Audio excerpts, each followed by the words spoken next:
Jim has had a long history in service and public safety and has become, because of that, an expert on this crisis. I want to read you just a little bit about him, and then we're going to get started with this interview. But he is currently the commander of the Chicago Narcotics Division, which is involved in, of course, taking care of a number of different narcotic issues. He has been involved in this for many years, and you're going to discover through this interview, he is a wealth of information. And following the video, he is going to join us live for a time of Q&A. So if you have some questions that you want to ask Jim about this, then we can certainly have him there to talk about it. So we're going to jump in and start this video, and I hope that you enjoy it, and we'll go from there.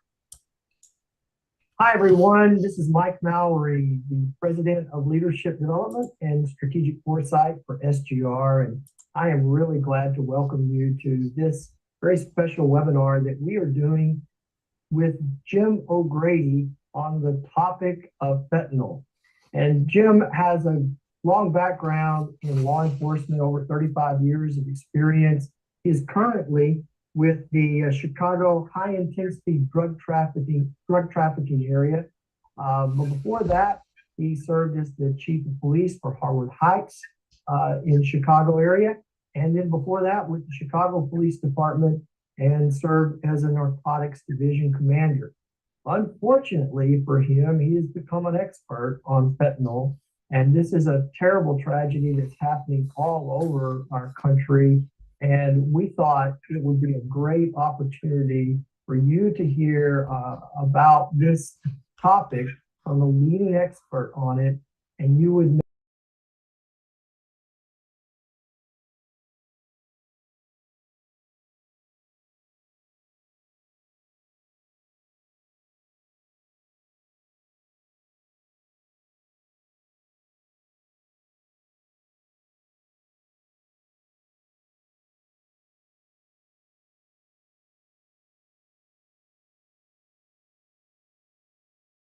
Fentanyl is exploded across the country, as most of us know in law enforcement. It's not going anywhere. It's gonna, if anything, it's gonna get worse. United States last year in 2022, there was 107,776 deaths reported, overdose deaths, and the vast majority of those were opioid related. And when people say opioids, you might as well just say fentanyl. The days of heroin on the street are almost over. It's almost all fentanyl or fentanyl as an adulterant, sometimes with fentanyl with heroin, and even sometimes fentanyl in cocaine, methamphetamine, and other substances. So we're seeing it across the board. One of the issues that we're trying to explore and to identify is if, for example, with fentanyl is mixed with cocaine, is that unintentional contamination, or is that intentional compounding? Where specifically are dealers actually mixing it themselves, or is it being contaminated in loads when it comes across the border? Illinois, it's a crisis. We're up this year in 2022 compared to 2021. In 2022, we had 3,154 opioid overdose deaths compared to 3,013 in 2021. So the crisis is getting worse, not better. Of those opioid related deaths, obviously, I think 90% of those have a fentanyl component. There are still overdose deaths involving cocaine, methamphetamine, and other substances, pharmaceuticals. Some people can have an overdose on Oxycontin, oxycodone, whatever prescriptions they're abusing. But the majority of the real problem is fentanyl, without a doubt. I was at a presentation a few weeks ago, and they were asking me, well, why fentanyl? Why is fentanyl hit so hard, and why is it so prevalent? And there's one specific reason, and it's money. It comes down to money in the pockets of the cartels. Fentanyl first hit, and I'm speaking generally specifically about Chicago, because that's where I've been most of my career in the narcotics field. Fentanyl first hit Chicago in 2000 and I think 2005, 2006. It came somehow it hit the west side of Chicago. I think we had 110 overdoses in a single day, where people didn't expect it. The dealers didn't know what they had. They put it on the street, and there was a tremendous amount of overdoses in a very short amount of time. It kind of went away for a short time, and now it's been back probably exponentially every year, getting worse than the year before for probably the last 7 to 8 years. Fentanyl used to be made primarily in China and in some respects in India, and it would be transported, across the ocean to the Mexican cartels, who would then transport it using the traditional transportation means across the border to the United States. The United States government cracked down. They worked with India and China government to reduce the fentanyl production in those countries. And so the cartels started importing massive amounts of the precursors, mostly from China, but to a lesser extent India, into Mexico. And then they created factories in Mexico where they're now producing it themselves and shipping across the border. It's extremely profitable for them to make the fentanyl in Mexico and ship across the border, as opposed to purchasing heroin from Southeast Asia, the traditional poppy fields in Afghanistan and other countries that, there was it was very expensive. They had to pay the farmers to grow the poppies. They had to pay people to extract the opium from the poppies. They had to pay people to then convert the opium into heroin, convert it, and then ship it across the ocean to Mexico to get across the border. So everyone who touched it, they had to get paid. Now, by just buying precursors in bulk, they make a kilo of fentanyl in Mexico for a very small amount of money, and then they ship across the border, and it's all profit. If you were, for example, were able to get a kilo of pure fentanyl in Mexico, which would cost you approximately $1,000, depending on who you were or where you're buying it from, you could get a pure kilo of fentanyl for $1,000 in Mexico. If you were able to get that kilo across the border, you could sell it wholesale for about 30 to 40,000, depending on a number of factors, demographics. And then if you were to convert that same kilo into bags for the street, that's $1,000 investment would net you about $5 million in gross profit. After you have to pay for your sellers, your security, bagging it up, all the ancillary costs of being a drug dealer. But you can see where the profit margin is. It's huge. That's why the cartels are like, why should we pay all this money to get heroin over here? We can make the fentanyl here ourselves, ship it across the border, and it's all profit. We're not sharing it with anyone. Fentanyl is approximately 100 times stronger than morphine and heroin that's on the street. So for 0.2 milligrams of fentanyl has been considered a fatal dose. So you imagine how many bags you can get out of a single kilo of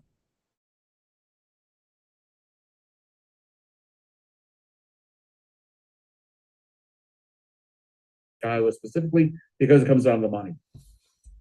We just study on all the lab submissions to the Illinois State Crime Lab, and we found that only 1% of the total submissions now contain heroin. It's 90% fentanyl or fentanyl adulterated, sometimes with heroin or other substances. It's all fentanyl. Everything's got a fentanyl component.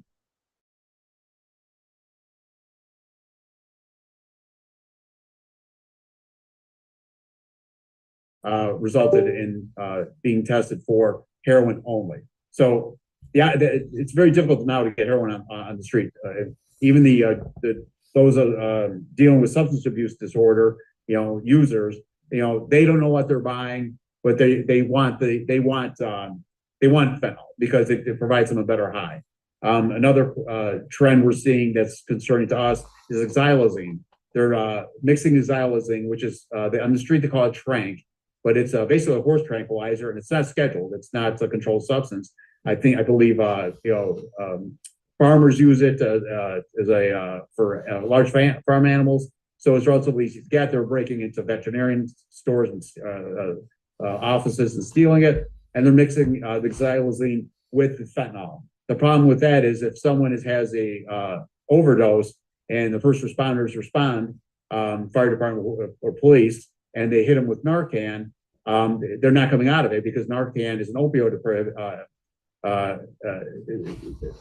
works on opioids. It does not work on the tranquilizer. So they're not seeing them come out of the over the stupor.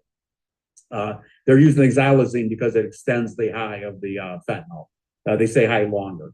So that's a big crisis. Our naloxone administrations by the Chicago Fire Department, we study those to identify locations where overdoses are taking place. They're down slightly, and someone said, "Oh, that's good. That means there's fewer overdoses." When in actuality, it's just the opposite.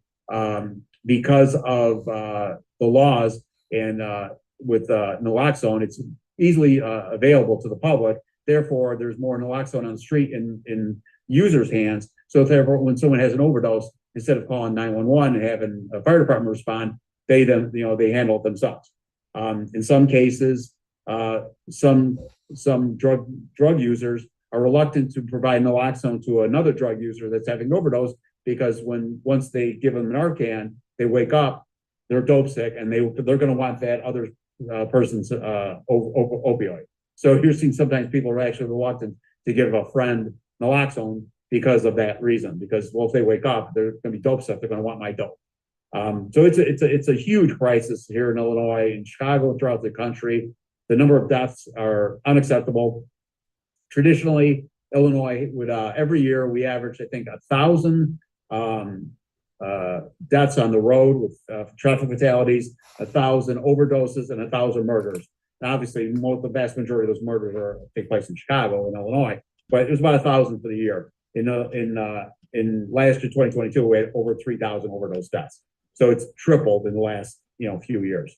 So fentanyl is it's a crisis. It's not going anywhere. It hits every community, hits every demographic. Any chief of police would tell me that they don't have a fentanyl opioid problem in their area of responsibility is being naive, because fentanyl hits every community, it's every demographic. It's really tragic. I've seen personally people that got addicted to opioids through a car accident, an injury. Doctor prescribes them an opioid, Oxycontin, whatever the case may be, and sooner or later the doctor shuts them off, and now they have an active addict on their hands, and they revert to the street. They go on the street and they start, buying, opioids off the street, which is inevitably going to be fentanyl. So we're seeing it, hit every area in our city, in our state. It's taken over. We still see some methamphetamine here, not a lot. The days of the one pot hookers are over. We're seeing large shipments from Mexico across the border, but it's in bulk. We're not seeing, especially in Chicago, we don't see a lot of meth. It's never really, they do have a user base in some communities, but overall it's not big in Chicago. It is a transportation hub, however. Methamphetamine does flow into Chicago and then flows out to other locations. So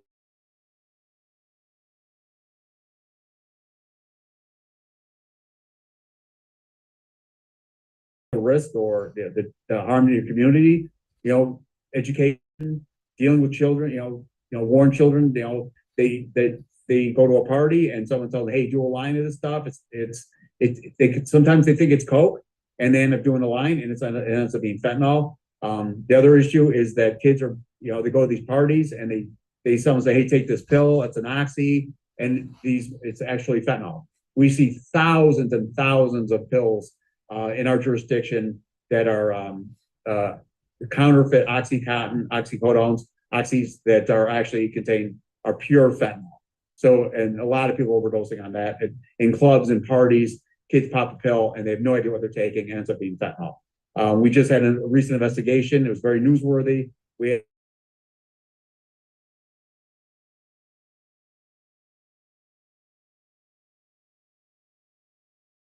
from overseas. They got the motor, the pill press machine itself, and the dyes separately. Because if a pill press machine, a completed pill press machine, has got to be registered with DEA. they were able to circumvent that by buying it in parts, like kind of like a ghost gun. They assembled the pull press themselves. They moved it to another location, and they started producing massive quantities of fentanyl, pills containing fentanyl. I think we got several thousands of pills from these guys, and these are just gang members. They're not cartel affiliated. They're not sophisticated. Just some street guys that had the wherewithal and the knowledge of how to do it, and they had very successful operations selling these pills. So it's everywhere. I wish I could give you some guidance on, or like it's going to get better. But I think it's probably going to get worse. More and more people are going to suffer from this. So that's pretty much all I got. I got some more exilizing deaths are up because I think in 2020 we had 31 in our jurisdiction. Now we're up to 163 overdose deaths in 2022. Where exilizing was a factor. I just did an outlook for our region, what we're going to be we'll see in the future, and it's dire. Fentanyl continues to flood across the border, and the cartels aren't going to stop it. They are going to stop doing it because they're making way too much money. Profit margin on selling fentanyl as opposed to selling heroin is astronomical, and it's going to they're going to continue to seek profits over the cost of the public safety until people die. And some people are going to ask me like, well, why would they kill their customers? And they don't care. They don't look at it like that. They look at it as profit only. And if someone dies, there'll be others to take their place. So it's a very ongoing threat, significant ongoing threat that's only going to probably get worse. Okay. Mike, any questions? Thank you.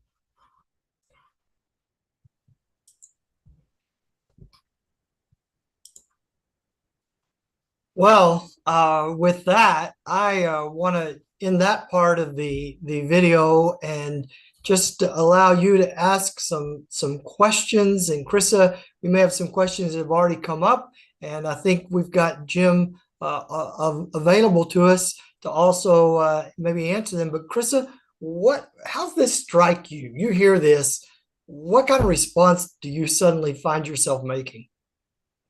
I'm one of those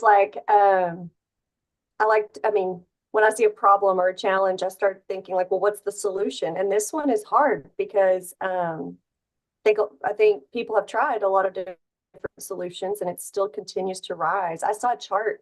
I don't know if you've seen it, Mike. I'll see if I can find it online and drop it in the chat, but it was staggering. The number of fentanyl-related deaths in the U.S. alone compared to heroin related deaths and other, methamphetamines. And it was just, it'll blow your mind just how deadly and rampant this has become. And it's sad. It's hard to hear.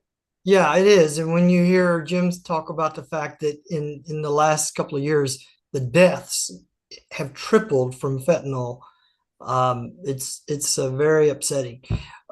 Let me ask you, if you're watching, if you have a question that you want to share, if you'll put it in the chat box or use the Q&A, we'll try to address it.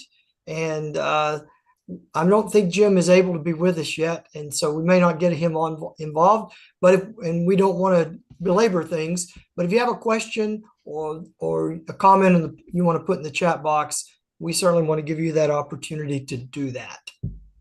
I'd be anxious to know also what some of the other communities are doing to combat this. Like, is this on their radar? Have they put any plans in place or had any discussion about it? And I know I'm not going to call anybody out by name, but I know probably some of the communities that have joined us are dealing with some, are feeling the effects of this crisis and are doing their part and trying to work together to solve it or to at least minimize. But I'd be anxious to know or interested to know what they're doing. Yeah, if you have something that you can share with us in the chat, that would be great. I think it's important to realize this is not just a large city problem. It's not, as Jim mentioned, contained to one particular part of the country. It's a small town issue. It's a big city issue. It's a suburb issue. And we need to all pull together and continue to do everything we can through local government, through nonprofits, and through families. and communities to address this. And I hear what Jim is saying, and that it's not going away, but hopefully the more we talk about it, the more aware we become of it, the better we'll be able to address it. In some ways, it feels like one of those like whack-a-mole games, you know. I read an article about fentanyl, and it was talking about how, you know, when we put a lot of resources into combating, you know, heroin, for example, then one of the other drugs becomes more popular. And so it's like we're constantly trying to, you know, trying to address all of it at once, or trying to focus on where the problem, obviously this is a stark, you know, staggering problem. But it's hard because when you put all the resources in that, you know, towards that, something else pops up, and that kind of alludes to a bigger issue, I think. Yeah, here's a question we have about, is this a large, it's more prevalent in a large metro area, or are we also seeing it in rural areas? I think we're seeing this in rural areas as well. Obviously, numbers are smaller, so you know, just because of population, but I don't think it's going to be something, it's not something currently that we can say, oh, it's not a rural problem. It's very much the case. All right. Any other questions that we have from our folks today? Well, I want to thank you for being on this webinar. You'll be able to watch this on our YouTube channel and share it with others in your organization. Krista, thank you for all your work putting this together.